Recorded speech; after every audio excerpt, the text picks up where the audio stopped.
Morning everyone, my dear and lovely students. So today I am very happy because I am going to teach you math subject for class 7th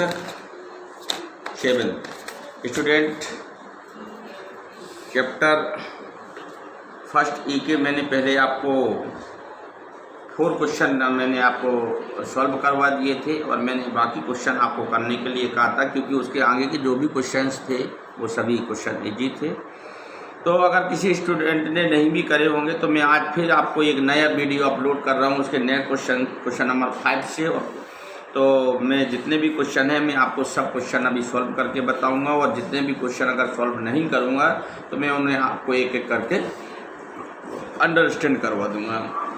student ध्यान रहे कि आप लोगों को मैंने पहले भी बोला था कि आप अपने कोर्स को परचेज़ कर लें, और कोर्स परचेज़ करने के बाद ही आप अच्छे से स्टडी कर सकते हैं। अभी बहुत सारे लोग स्टूडेंट ऐसे भी हैं, उनके पेरेंट्स ऐसे भी हैं जिन्होंने अब तक कोर्स परचेज़ नहीं करे हैं, और मैंने घर जा कर के ऑब्जर्व भी किया है। तो अब अपने स्टूडेंट से मेरा कहना है कि अपने पेरेंट्स को कहें कि वो कोर्स खरीद ले, ताकि आपका जो स्टडी शेड्यूल है वो सही तरीके से चल सके। ठीक है, तो अब हम डिस्कस करेंगे अपने टॉपिक पर, क्वेश्चन नंबर 5 पर, एक्सरसाइज फर्स्ट ई।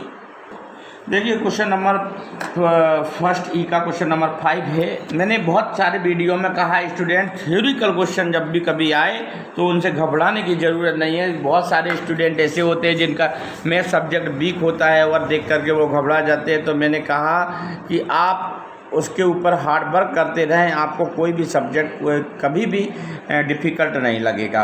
और रही थ्योरेटिकल क्वेश्चन की, तो थ्योरेटिकल क्वेश्चन में आपको अगर उसकी लैंग्वेज समझ में नहीं आ रही, आप उसको कम से कम 5 या 6 टाइम उसको कंटिन्यू रीड करें, और रीड करने के बाद देखना आप आधे से ज़्यादा उसकी जो थीम है क्वेश्चन की, वो क्या कहना चाह रहा है, क्या करना है, वो ऑटोमेटिक आप समझते चले जाएंगे।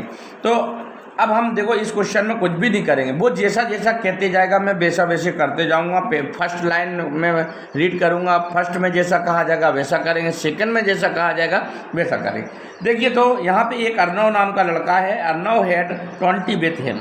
अर्नव के पास कितने रुपये हैं? अर्नव, मैं यहाँ लिख लेता हूँ, अर्नव हैड मनी कितने हैं? 20 रुपये हैं स्टूडेंट। अब देखिए वो क्या करता है 20 रुपये। He spend 8 on spend on Monday को वो खर्च करता है। हाँ स्टूडेंट, एक बात और है कि बहुत सारे स्टूडेंट को इनकी स्पेलिंग पता नहीं रहती। तो मेरा कहना ये है कि आपको कभी भी अगर कोई चीज़ समझ में नहीं आए तो आप अपने मोबाइल में एक हिंखोज नाम की जो डिक्शनरी है नामक ऐप है, उसको आप अपलोड करें, मतलब इंस्टॉल कर लें, और कभी भी कोई भी स्पेलिंग अगर आपको समझ में नहीं आ रही है तो आप हिंखोज डिक्शनरी पे जाएंगे और अपनी स्पेलिंग को डालेंगे, आपको तुरंत निकल के आ जाएगा। उसके जितने मीन्स होंगे सारे के सारे मीन्स आपको अंडरस्टैंड हो जाएंगे। ठीक है, तो स्पेंड ऑन मंडे को स्पेंड मतलब होता है खर्च करना। मंडे को उसने कितने रुपए खर्च किए? 8 रुपये। तो स्टूडेंट देखिए यहाँ पर कितने रुपए थे? 20 में उसने स्पेंड कितने किए? 8। अब स्टूडेंट कितने रुपए बचे टोटल? कितने बचे टोटल? तो टोटल से यहाँ पे लिख सकते हैं रिमेन मनी। मैं क्वेश्चन बहुत छोटा है लेकिन मैं इसको बड़ा करूँगा आपको समझाने। रिमेन मनी कितने रह गए? तो total money minus spend money, ऐसे भी कर सकते हैं। स्पेंड मनी तो टोटल मनी कितने? 20, स्पेंड मनी कितने? 8। तो बच्चे कितने? रिमेन मनी कितने हो गए? अब देखो आगे पढ़ो। गॉट रुपये 5 at pocket money on Tuesday. उसको फिर से ट्यूजडे के दिन कितने रुपए मिल गए? 5 रुपये। गॉट मतलब होता प्राप्त हुए, 5 एट पॉकेट मनी के रूप में 5 रुपये उसको फिर से मिले। कब मिले? On Tuesday. Got pocket money on Tuesday 5। Then total total with him कितने 12 + 5, पहले 12 बचे थे, फिर 5 और मिले तो कितने हो गए 17 रुपये। अब 17, नेक्स्ट लाइन फिर पढ़े, gave ₹7 loan to a friend on Wednesday. Gave दिए 7 रुपये लोन पर दिए टू ए फ्रेंड, अपने मित्र को, ऑन वेडनेसडे, कब को दिए वेडनेसडे। गैप लोन यहाँ पे फिर लिख रहा है गैप लोन ऑन वेडनेसडे कितने 7 रुपये। Then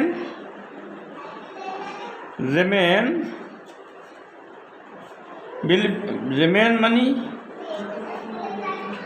money will be equal, पहले एक में 70 रह गए थे, 70 में 7 और दे दिए तो क्या रह जाएंगे 10 रुपये रह जाएंगे। अब कितने बचे रिमेन मनी 10 रुपये। अब फिर आगे आओ, एट एन आइसक्रीम वर्थ रुपये, एट मतलब होता है खाई, एन आइसक्रीम एक आइसक्रीम खाई 10 एंड थर्सडे को क्या खाई उसने थर्सडे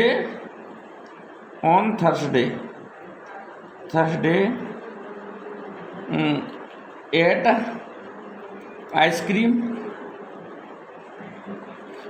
कितने की खाई 10 रुपये की। तो रह कितने गए थे यहाँ पे 10 ही रह गए थे, ये देखो 10 रह गए थे। तो रिमेन मनी, फिर रिमेन कितने रह जाएंगे, रिमेन मनी इक्वल 10 - 10 इक्वल 0, ज़्यादा लिखेंगे मेरे पास जगह नहीं। अब देखो फिर क्या हुआ, a reward of 5 from his grandfather on Friday को क्या हुआ, उसे रिवार्ड मिला, यानी कि रिवार्ड पुरस्कार के रूप में उसको कितने रुपए मिले 5 रुपये। किससे मिले, from his grandfather on Friday.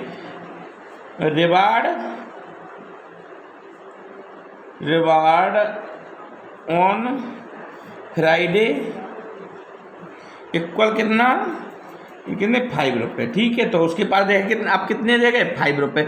अब देखो how much does he have on Sunday, तो वो कह रहा बताओ उसने संडे को कितने खर्च किए।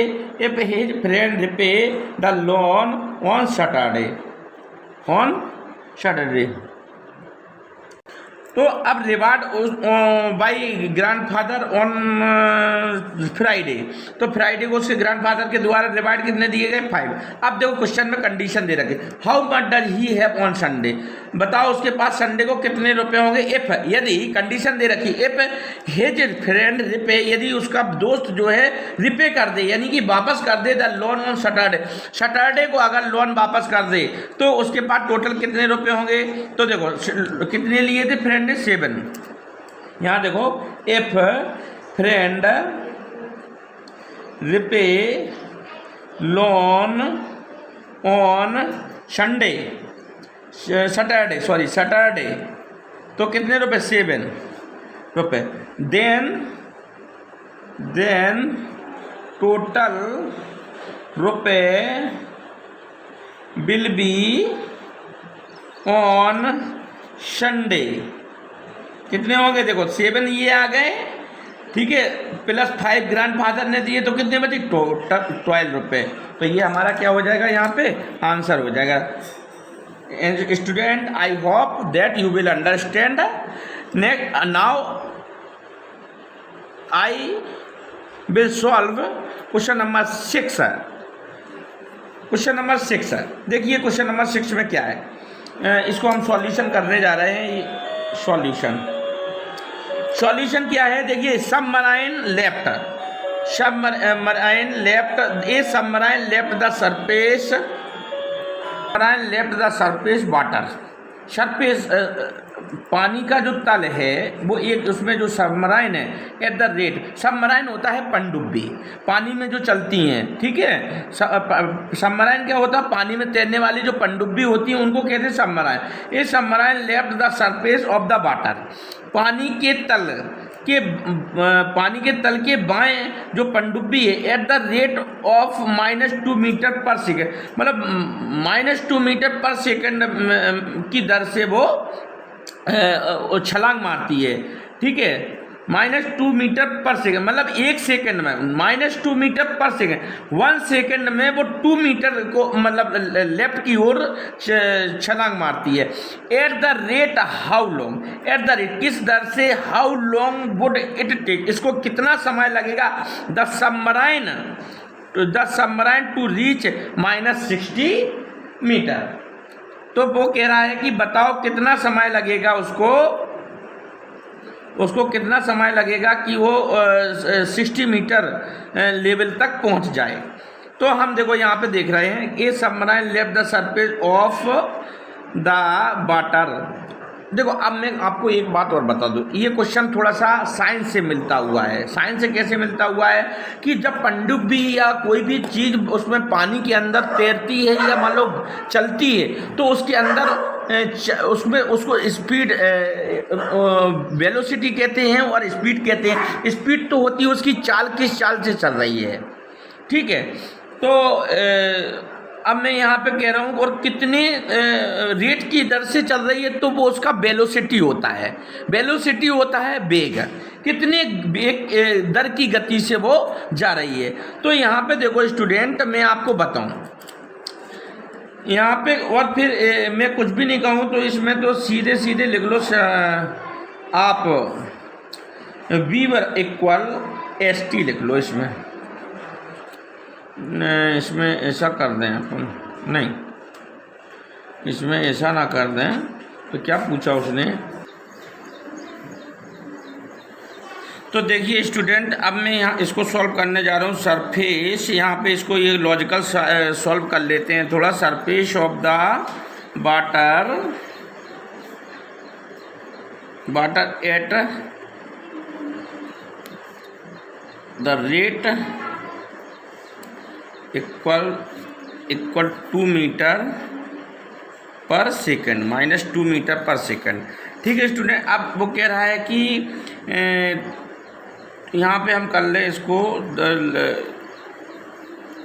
एट द रेट किस दर पर, मतलब at the rate how long it take, इसी रेट पर। वो कह रहा है जो रेट दी गई है कि जिस रेट 2 मीटर पर सेकंड की रेट से ये मतलब लेफ्ट की ओर छलांग लगाता है, तो अब बताओ अगर रेट यही बनी रहे, वो कह रहा है रेट यही बनी रहे, तो how long would it take, तो ये कितना समय ले लेगा the submarine to the reach मतलब सबमराइन, ये जो पनडुब्बी है कितना समय ले लेगी पहुंचने में -60 मीटर लेवल, बस जो वाटर का लेवल है 60 मीटर, उस लेवल तक पहुंचने में इसको कितना समय लगेगा, ये कह रहा है। तो स्टूडेंट देखो 1 सेकंड में कितना जा रहा है 2 मीटर, तो अब ये 60 जाएगा तो 60 का आधा मतलब हो जाएगा, ये 2 का डिवाइड हो जाएगा इसमें, तो मतलब कि 30 ही सेकंड उसको लगेंगे, क्योंकि 1 सेकंड में कितना जा रहा है 2, 1 सेकंड में कितना जा रहा है 2, और 1 सेकंड में कितना जा रहा है 2 जा रहा है, तो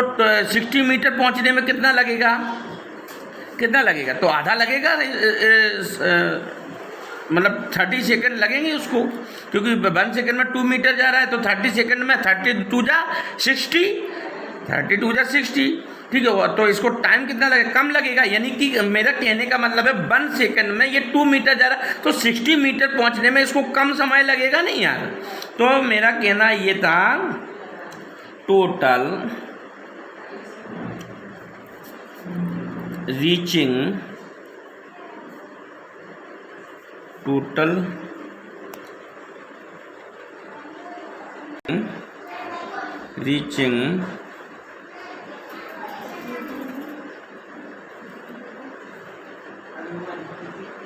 पॉइंट कितना है -60, फाइंड करना क्या हमें, टाइम फाइंड करना है, इसको ये देख लेते हैं। तो इसको ऐसे भी हम इसको एक फार्मूला बना सकते हैं, मैंने यहाँ पे देखो बनाया था, T=B/S करके ऐसा बना सकते हैं। तो ये इधर ऐसा हो जाएगा कि या तो मान लो ऐसा कर दें, इसको हम यूनाइटी मेथड से भी कर सकते हैं। तो -60 क्या रह जाएगा, -60 -2, तो माइनस से माइनस 10 से 2 का डिवाइड 60 में करें तो कितने 30 सेकंड लगेंगे, कितना टाइम लगेगा 30 सेकंड, ये हमारा आंसर। ठीक है स्टूडेंट, अब क्वेश्चन नंबर हम आते हैं किस पे, क्वेश्चन नंबर 7 पे आते हैं। के MCQ क्वेश्चन यानी कि मल्टीपल चॉइस क्वेश्चन है। और देखो स्टूडेंट, इस जो मल्टीपल चॉइस क्वेश्चन में लगभग किसी एक्सरसाइज में इनके ऑप्शंस गलत दिए हैं, रॉन्ग दिए गए हैं, तो आप उनके ऑप्शंस पे ना जाएं, आप उस क्वेश्चन को सॉल्व करें और सॉल्व करने के बाद आपका जो आंसर आएगा वही राइट होगा। ठीक है, तो जैसे कि पहला क्वेश्चन है, देखो ये लॉजिकल क्वेश्चन है, इनको तो मन से सोचना है हमें। The deep freezer of a sweet shop should be set at -12 degree centigrade. -12 degree centigrade. तो स्टूडेंट के बारे में, स्वीट शॉप सब जानते होंगे, मिठाई की दुकान होती है, मिठाई की दुकान में एक डीप फ्रीजर है, should be set at -12 degree centigrade. उस पर जो टेम्परेचर उसमें जो सेट करना था वो कितना करना था, 12 डिग्री सेंटीग्रेड। कितना करना था स्टूडेंट, 12 डिग्री सेंटीग्रेड। लेकिन क्या हुआ, इट इज सेट किया गया एट -18 degree centigrade by the mistake. मतलब गलती से 12 डिग्री सेंटीग्रेड ना करके उसमें कितना डिग्री सेंटीग्रेड कर दिया गया है, -18 डिग्री सेंटीग्रेड। तो उसने पूछा है what is the difference between, क्या डिफरेंस है हुआ बिटवीन दी टेम्परेचर सेटिंग, उनकी टेम्परेचर सेटिंग में क्या डिफरेंस हुआ। मतलब करना कितना था, 12 डिग्री सेंटीग्रेड था, लेकिन गलती से कितना कर दिया, 18 कर दिया। तो कितने डिग्री सेंटीग्रेड का डिफरेंस आया, -6 डिग्री सेंटीग्रेड का डिफरेंस आया। ठीक है, क्योंकि 12 करना था, 18 कर दिया, तो कितना फर्क पड़ा, -6 डिग्री सेंटीग्रेड का डिफरेंस पड़ा। ये आंसर इसका राइट है। ठीक है, लेकिन आपकी बुक में वो रॉन्ग दे रखा है उसमें। ठीक है, अगला क्वेश्चन पे आते हैं। A hiker is descending 152 metre every 8 minute. A hiker कौन होता है, हाइकर कौन होता है, मतलब चढ़ने वाला किसी जगह पे। इज डिसेंडिंग, वो उतर रहा है 152 मीटर एवरी 8 मिनट। तो देखो इसको मैं सॉल्व करके बता दूं, यहाँ पे आपको दोनों चीज़ें दिखेंगी। देखो a hiker descending 152 metre, hiker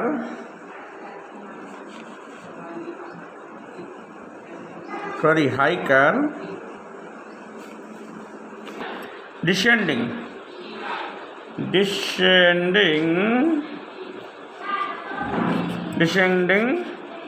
every 8 minute.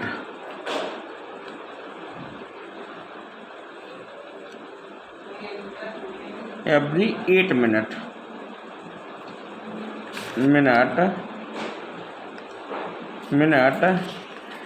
Equal कितना उतर रहा है, 152 मीटर। तो स्टूडेंट देखो ऐसे क्वेश्चन में क्या किया करो कि 8 मिनट में वो कितना उतर रहा है, 152 metre.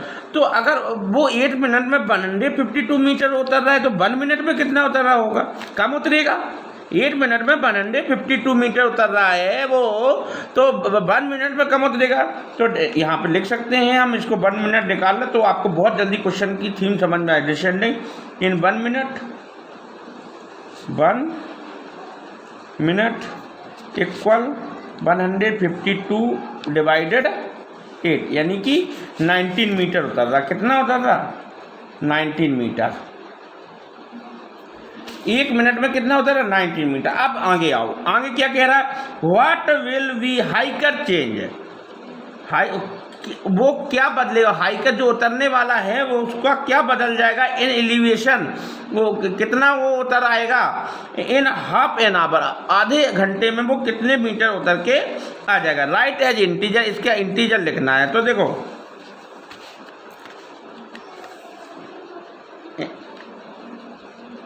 In half hour, in an half hour, half hour कितना होता है स्टूडेंट, कितना होता है 30 मिनट का। कितने ही मिनट का होता है, देखो स्टूडेंट 1 मिनट में कितना होता है 90 मीटर। तो वो कह रहा हाफ आवर में कितना उतर आएगा, हाफ आवर में कितने मिनट होते 30, तो 19 × 30 यानी कि कितना होगा 570 मीटर वो उतर के आ जाएगा। कितना आ जाएगा समझ में आई बात। ये क्वेश्चन का आंसर राइट है, बट इसमें माइनस लगा, माइनस रॉन्ग है इसका, ठीक है। तो अब इसके आगे 2 क्वेश्चन और बचे हुए हैं, इनको पढ़ोगे तो अपने आप समझ में आ जाएगा। नहीं आएगा तो मैं कल फिर एक बार रिपीट करूँगा। तो आज के लिए thank you so much all of my dear students.